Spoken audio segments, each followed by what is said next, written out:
Bismillahirrahmanirrahim. Assalamualaikum warahmatullahi wabarakatuh.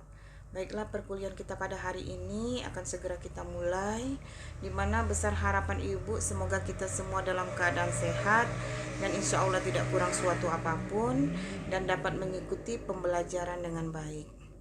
Baiklah, materi yang akan kita bahas pada hari ini merupakan pertemuan yang kelima. Materi yang akan kita bahas adalah masalah-masalah belajar. Jadi masalah-masalah belajar ini dapat diartikan bahwa bagaimana kita mendesain pembelajaran dan yang terkait dengan semua proses pembelajaran, yang mana kesemuaannya ini bertujuan untuk mencapai keberhasilan daripada belajar siswa. Jadi pemahaman tentang masalah belajar yang memungkinkan guru dapat mengantisipasi berbagai kemungkinan yang muncul daripada masalah yang dapat menghambat tujuan daripada pembelajaran. Guru dapat menemukan solusi atau tindakan yang dianggap tepat jika menemukan masalah-masalah di dalam proses pembelajaran atau di dalam pelaksanaan pembelajaran.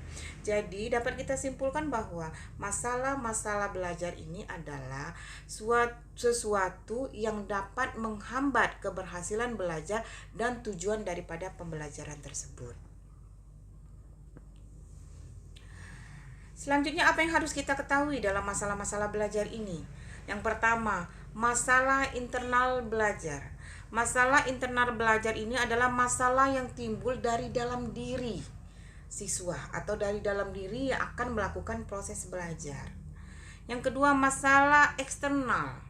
Masalah yang ada dari luar diri seorang siswa atau yang mengikuti proses belajar. Yang ketiga, mengenal dan mengatasi kesulitan belajar siswa.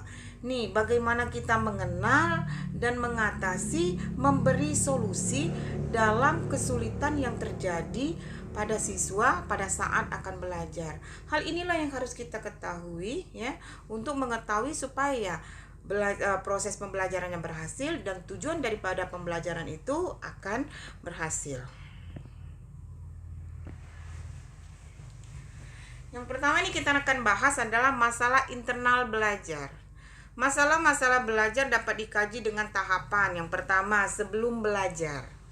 Yang kedua, selama proses belajar. Yang ketiga, sesudah proses belajar. Jadi, pretest, proses atau treatment. Yang terakhir adalah post-test ya. Sebelum, selama proses, dan sesudah belajar. Kemudian dari hubungan atau interaksi dalam sistem pembelajaran ada dua dimensi. Yang akan kita bahas hari ini adalah dimensi siswa dan dimensi guru. Ya, ini masalah belajarnya dan dimensi interaksi antara guru dan siswa. Dari dimensi siswa, masalah-masalah belajar sebelum kegiatan belajar. Dari dimensi siswa, sebelum kegiatan belajar terkait dengan karakteristik siswa yang meliputi minat, kecakapan, dan pengalaman. Jadi bagaimana siswa itu berminat atau ketertarikan siswa dalam proses pembelajaran. Kemudian kecakapan ya. Kecakapan ini bagaimana kemampuan atau bagaimana keterampilan siswa dalam mengikuti kegiatan pembelajaran. Pengalaman ini apa yang telah didapatkan oleh siswa sebelum-belumnya dalam proses pembelajaran yang akan dihadapi sekarang. Kemudian selama proses pembelajaran terkait dengan masalah sikap terhadap belajar. Bagaimana sikap siswa dalam menghadapi belajar yaitu proses pembelajaran. Sikap ini yaitu perilaku atau tindakan atau yang ditunjukkan oleh siswa. Kemudian motivasi, yaitu berupa dukungan semangat siswa dalam menghadapi proses pembelajaran. Yang ketiga, konsentrasi ini kefokusan siswa ya dalam menghadapi materi atau proses pembelajaran tersebut. Yang keempat adalah pengolahan pesan pembelajar, bagaimana siswa mengolah pesan belajar atau mengolah materi dalam proses pembelajaran tersebut. Yang keempat ada menyimpan pesan, bagaimana siswa mengingat ya, menyimpan pesan atau materi yang telah diajarkan. Yang keenam, menggali pesan yang telah disimpan. Menggali itu membangkitkan kembali pesan-pesan yang telah disimpan atau diingat atau yang telah diolah tadi, ya. Kemudian diunjukkan hasil pesan, itu berupa evaluasi. Semua itu terjadi pada saat proses pembelajaran sedang berlangsung. Kemudian setelah belajar atau sesudah belajar, di mana penerapan atau keterampilan yang sudah diperoleh dari proses belajar sebelumnya. Jadi sesudah belajar, penerapan atau keterampilan. Jadi penerapan atau keterampilan yang didapat itu pada saat proses pembelajaran itu dapat terimplementasikan, dapat terwujudkan, dapat dalam bentuk perilaku atau sebuah perubahan. Ini dari dimensi siswa. Jadi sebelum kegiatan, bagaimana minatnya, kecakapan dan kemampuan siswa tersebut, ya, ketertarikan siswa dalam proses pembelajaran. Kemudian selama proses pembelajaran, bagaimana sikap, motivasi, kemampuan konsentrasi daripada siswa. Kemudian yang terakhir yaitu sesudah belajar, bagaimana siswa dalam proses pembelajaran itu dapat menerapkan, dapat menunjukkan kemampuan, keterampilan, dan mengimplementasikan daripada hasil yang didapat selama proses pembelajaran tersebut. Nah, kemudian ini dari dimensi guru. Masalah-masalah belajar tadi juga ada tahapannya, yaitu 3, sebelum kegiatan belajar, selama proses belajar, dan sesudah belajar. Dari dimensi guru ini terkaitan dengan pengorganisasian belajar, di mana guru bertugas mengatur tugas, memberi wewenang, ya, memberi wewenang itu baik tugas-tugas, baik itu tanya jawab, diskusi, atau seperti apa. Yang kedua, tanggung jawab kepada siswa dalam memanajemen kelasnya. Jadi sebelum kegiatan pembelajaran dimulai, tugas guru itu mengorganisasikan, mengatur tugas, mengatur siswa, memberi wewenang, dan memberi tanggung jawab kepada siswa. Kemudian selama proses belajar, ini keterkaitan dengan masalah-masalah belajar, yaitu bahan ajar dan sumber belajar. Jadi selama proses pembelajaran ini, guru tuh berperan sekali dalam bahan belajar dan sumber belajar. Dimana kita ketahui yaitu bahan belajar adalah seperangkat sarana atau alat yang dikemas sedemikian rupa secara sistematis dan sangat menarik, sehingga ini dalam penyerapannya, dalam mengaplikasikannya, bahan ajar ini dapat diterima oleh siswa dengan sangat baik. Kemudian ada namanya sumber belajar. Sumber belajar ini berupa data, orang, atau wujud tertentu yang dapat digunakan siswa sebagai penunjang proses belajar dan pembelajaran. Selanjutnya sesudah belajar, ini keterkaitan dengan sistem evaluasi hasil belajar. Ini semua sangat erat kaitannya dengan penilaian untuk melihat keberhasilan proses pembelajaran, di mana indikatornya adalah pencapaian tujuan dan kompetensi daripada siswa.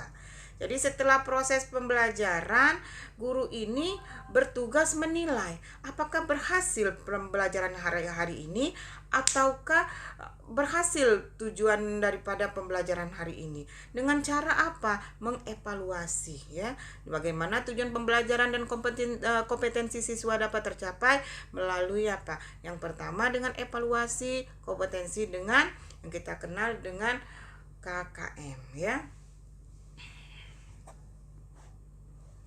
Kemudian ada namanya ciri khas atau karakteristik siswa. Tadi kita belajar harus dalam proses dimensi siswa harus sikap, karakteristik daripada siswa. Karakteristik daripada siswa ini sama dengan masalah internal siswa, dari dalam diri siswa itu, ya. Jadi masalah siswa sebelum belajar tadi kita ketahui dengan minat.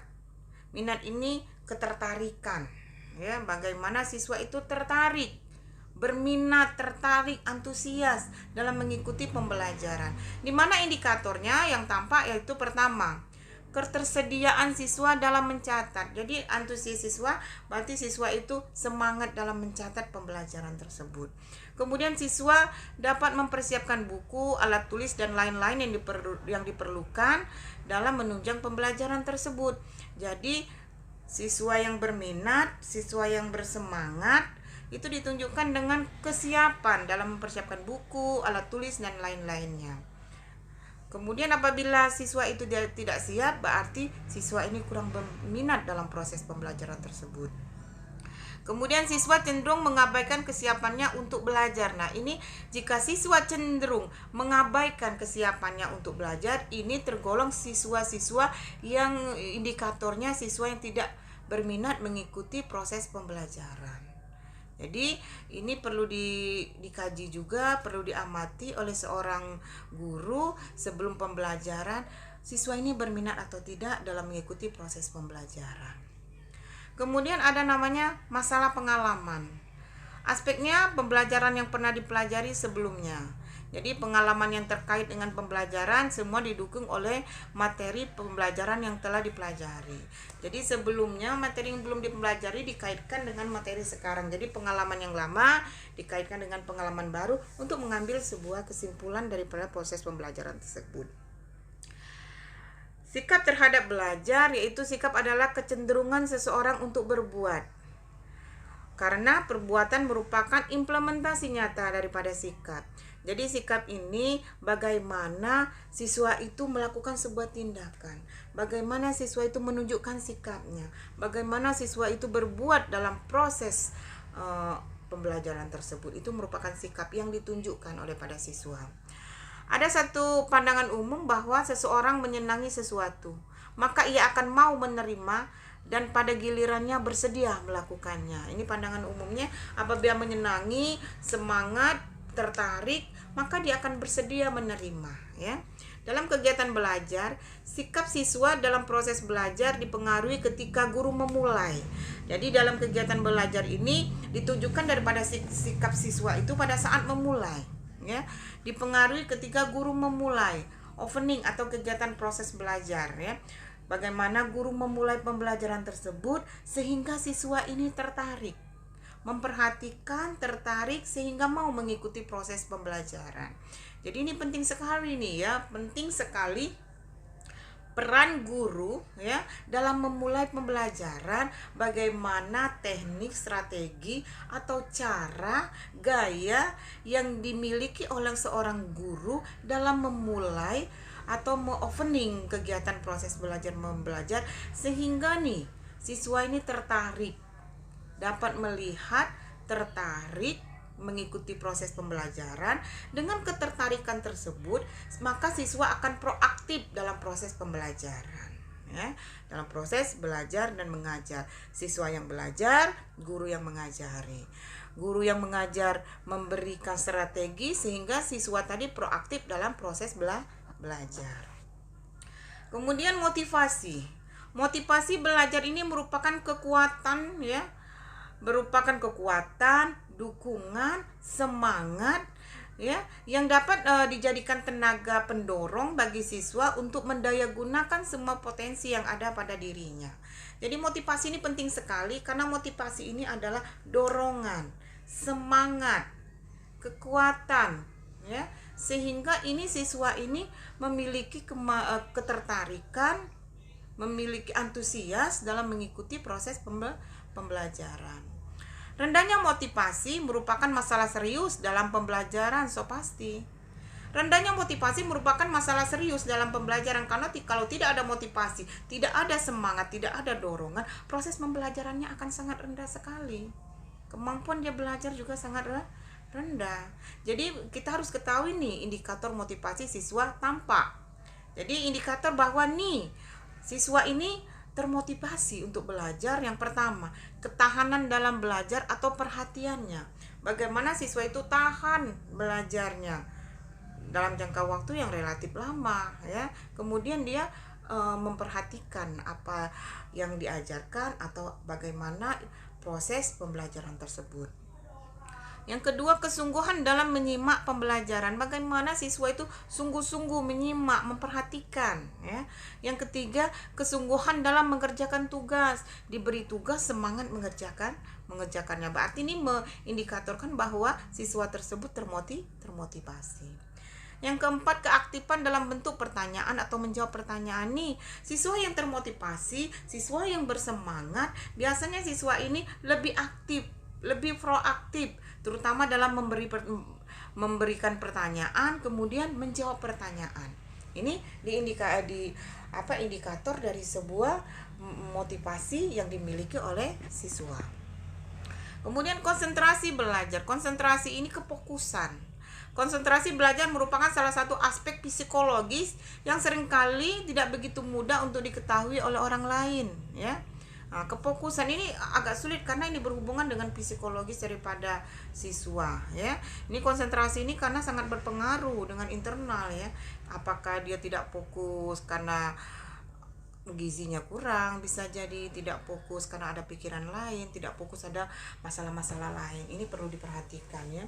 Kesulitan berkonsentrasi merupakan indikator adanya masalah belajar yang dihadapi oleh siswa, di mana hal ini menjadi kendala di dalam mencapai hasil belajar yang diharapkan. Kalau dia tidak konsentrasi, otomatis sekali proses pembelajaran itu tidak berlangsung dengan baik. Materi yang diajarkan, mata pelajaran yang diajarkan tidak dapat diserap dengan sempurna oleh siswa. Jadi ini semua merupakan kendala yang sangat berarti sekali untuk mencapai proses belajar yang diharapkan atau sesuai dengan tujuan daripada pembelajaran. Untuk mengatasi hal tersebut, ini perlu sekali bimbingan dan perhatian yang diperlukan serta kecakapan yang dimiliki oleh guru. Nih, guru harus mengetahui sekali ini siswa tidak konsentrasi, daripada tujuan dari pembelajaran tidak tercapai, ini perlu dapat perhatian khusus, perlu bimbingan, belum dapat perhatian, kemudian dilakukan bagaimana solusinya supaya nih konsentrasinya dapat pulih kembali. Kemudian mengolah bahan ajar, ya. Mengolah bahan ajar adalah sebagai proses berpikir seseorang untuk mengolah informasi-informasi yang diterima menjadi makna. Nah, ini tugas seorang guru. Tugas seorang guru ini bagaimana mendesain dan mengemas materi, ya, atau bahan ajar sehingga menjadi sebuah rangkaian kegiatan pembelajaran yang menyenangkan. Jadi bagaimana tugas guru ini tadi mengolah informasi, ya, mengolah bahan ajar, mengemasnya, ya, mendesainnya sehingga bahan ajar ini menjadi sebuah rangkaian sebuah kegiatan pembelajaran yang menyenangkan. Jika pembelajaran tersebut menyenangkan, maka dapat diterima menjadi sesuatu yang bermakna. Kemudian mengolah bahan belajar ini, siswa diharapkan dapat melakukan proses pesan yang diterima, dilihat, didengar, dirasakan menjadi bermakna dalam dirinya. Jadi ini bagaimana strategi, teknik, cara yang digunakan oleh seorang guru sehingga ini proses pembelajaran atau materi yang diajarkan dapat diterima, dapat dilihat, dapat dirasakan, dapat didengar, ya. Kemudian kesan tersebut dan memiliki makna, ya, penuh dengan makna. Jadi bermakna dalam dirinya, yaitu penuh makna daripada diri dari seorang siswa apabila guru ini dapat memberi teknik cara mengelola proses pembelajaran tersebut dengan sempurna. Yang ketiga, peran guru membantu siswa agar siswa dapat memberi makna dari pesan yang didapat dari proses pembelajaran yang berorientasi pada perkembangan dan kemampuan berpikir siswa. Jadi ini peran guru di sini menyiapkan siswa untuk lebih kreatif, lebih proaktif dan berinovasi dalam mengimplementasikan pembelajaran yang telah ia cerna atau pembelajaran yang telah ia dapatkan sebelumnya. Di sini akan saya jelaskan juga bagian sistem kesadaran dan belajar. Yang pertama ada namanya proses penerimaan. Kemudian setelah proses penerimaan ada namanya proses keaktifan. Setelah keaktifan ada namanya proses pengolahan.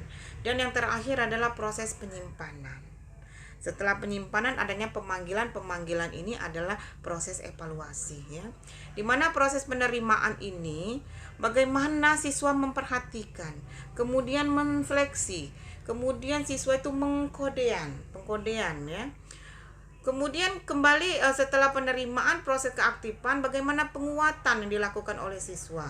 Penguatan pesan yang disampaikan, kemudian membangkitkan pesan tersebut. Selanjutnya itu proses pengolahan. Ini proses pengolahan ini merupakan proses kesadaran, di mana kesadaran daripada siswa untuk menggunakan fungsi latihan. Latihan, kemudian menarik sebuah kesimpulan.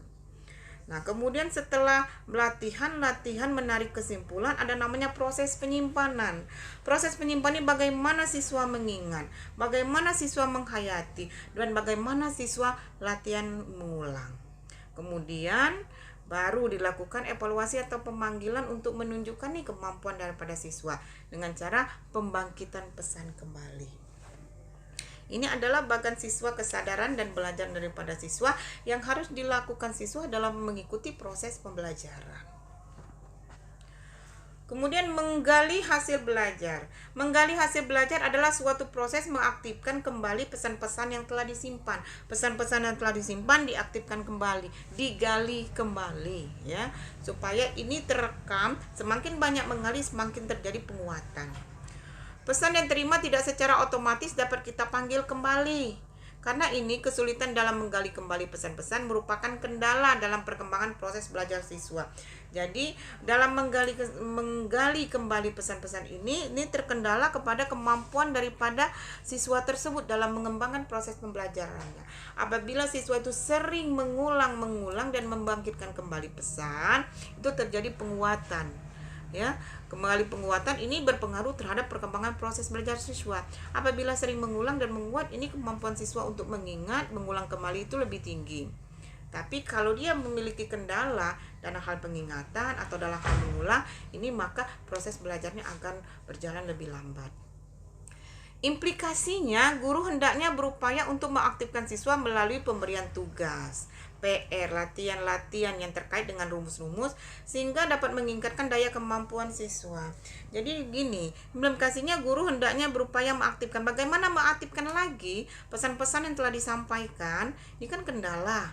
Pesan-pesan disampaikan ini kendala untuk dibangkitkan kembali. Bagaimana caranya? Ini guru memiliki solusi atau kendala. Bagaimana caranya? Yaitu tadi ya, memberi tugas, latihan-latihan, kemudian membeli rumus-rumus. Rasa percaya diri.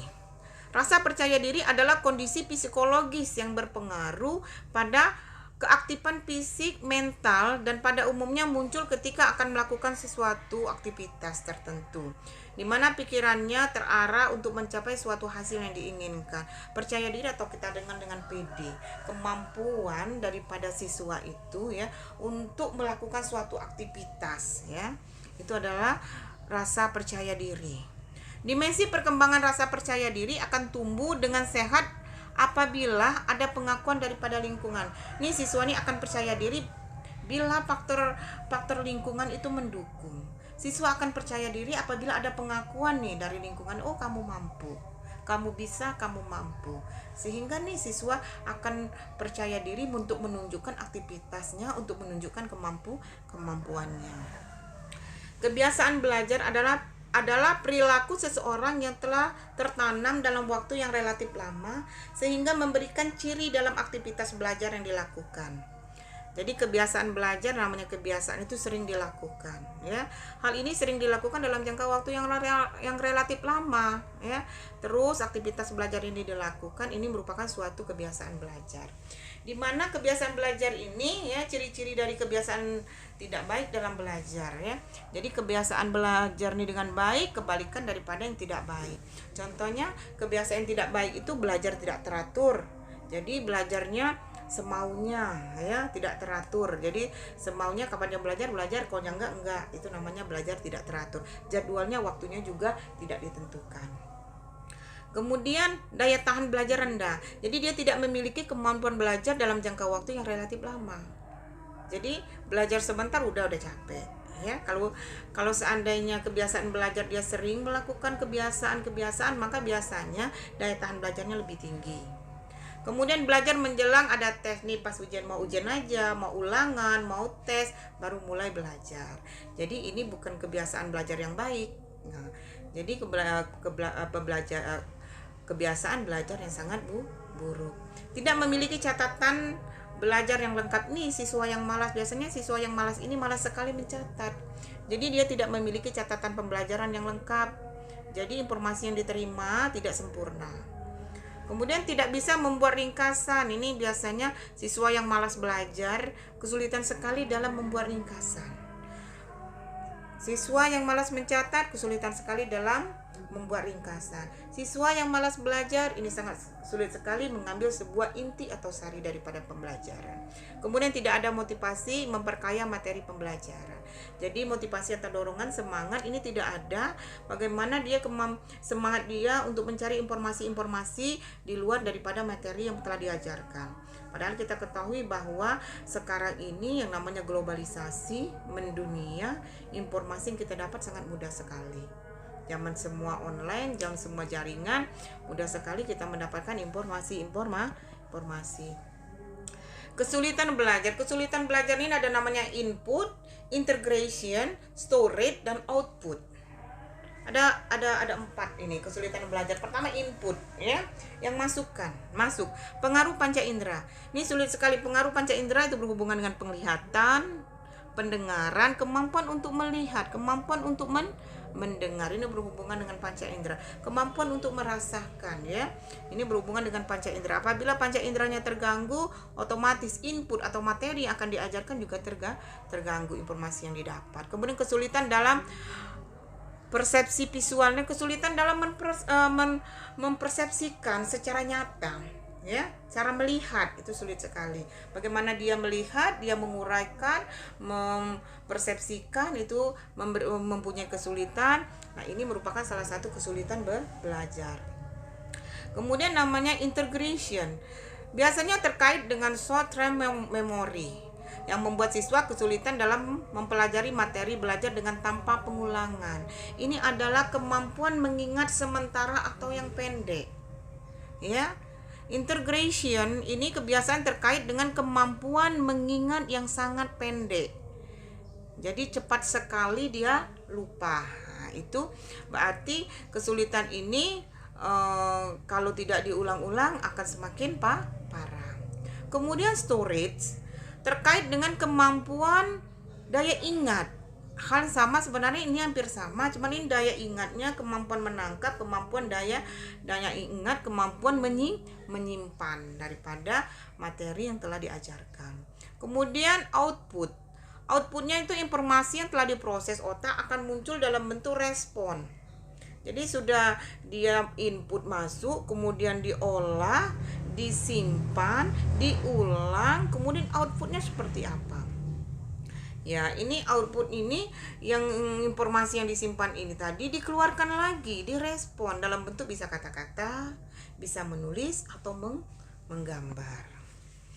Itu faktor-faktor yang berhubungan dengan internal. Sekarang kita selanjutnya faktor-faktor eksternal belajar. Yang pertama ini faktor eksternal itu faktor guru,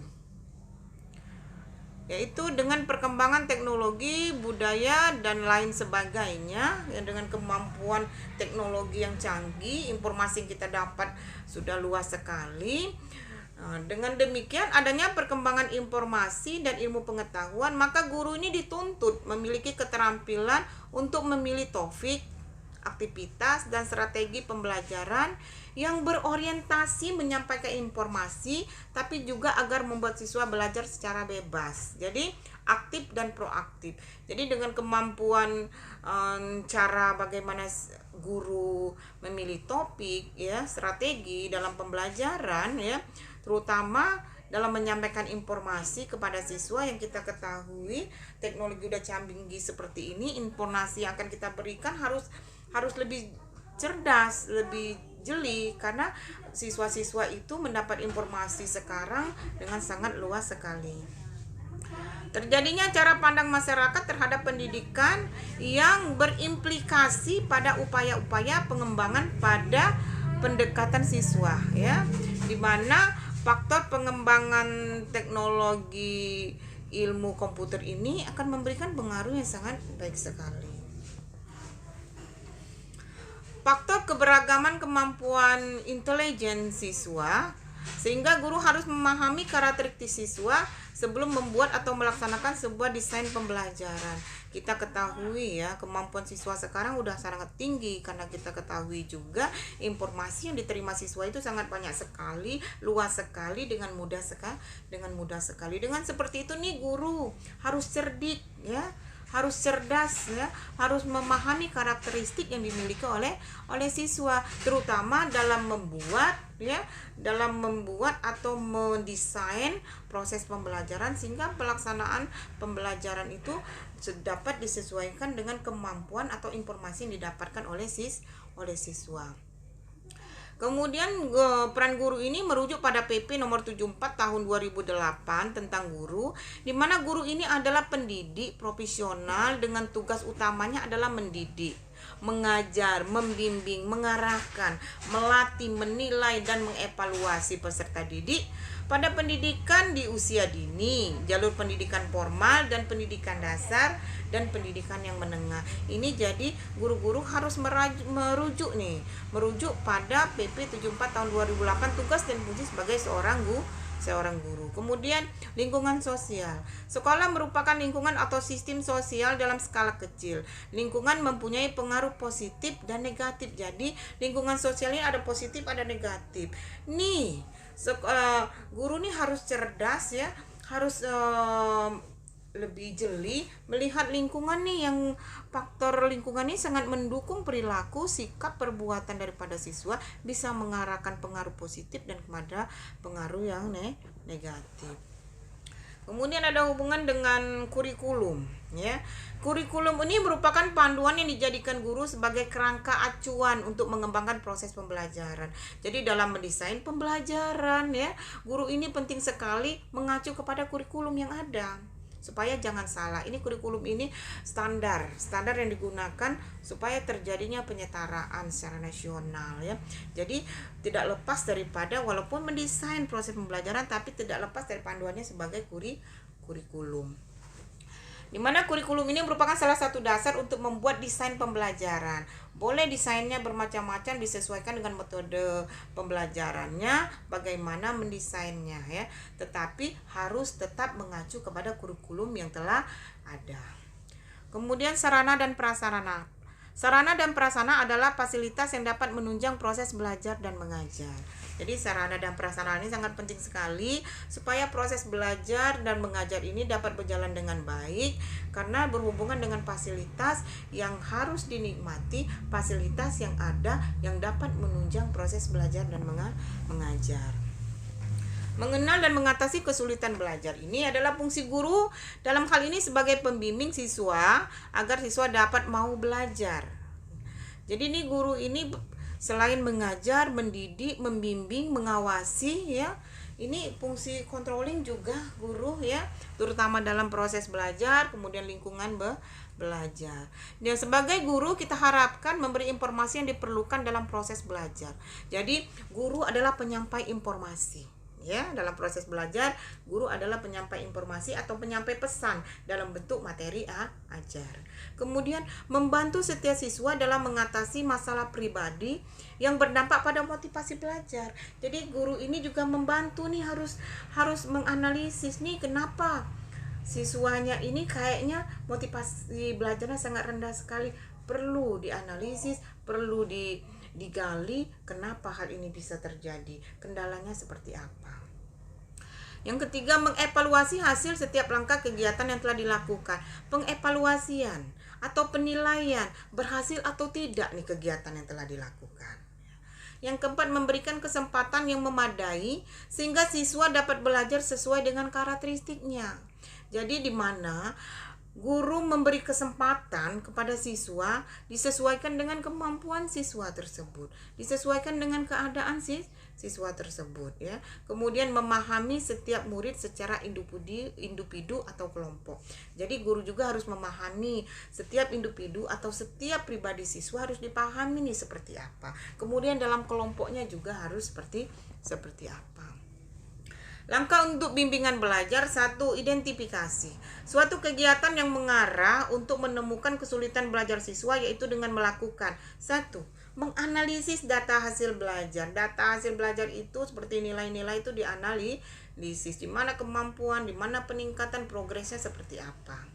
Yang kedua, menganalisis absensi siswa dalam kelas. Nih, siswa yang aktif, siswa yang sering masuk, siswa yang nggak masuk yang mana. Bagaimana ini sangat berpengaruh dengan hasil belajar, ya. Kemudian mengadakan wawancara dengan siswa. Nih, komunikasinya harus baik, komunikasinya harus harmonis antara siswa dan guru. Yang ketiga, menyebar angket untuk memperoleh data permasalahan siswa. Jadi kalau ditanya sendiri-sendiri, mungkin siswa ini berkeberatan, ada siswa yang tidak mau mengungkapkan, ada ngerasa ini sebuah tekanan. Jadi lebih baik kita menyebarkan angket, kemudian berupa kuesioner atau berupa catatan masalah, ya, sehingga siswa itu memberi sendiri masalahnya apa dalam menghadapi proses pembelajaran tersebut.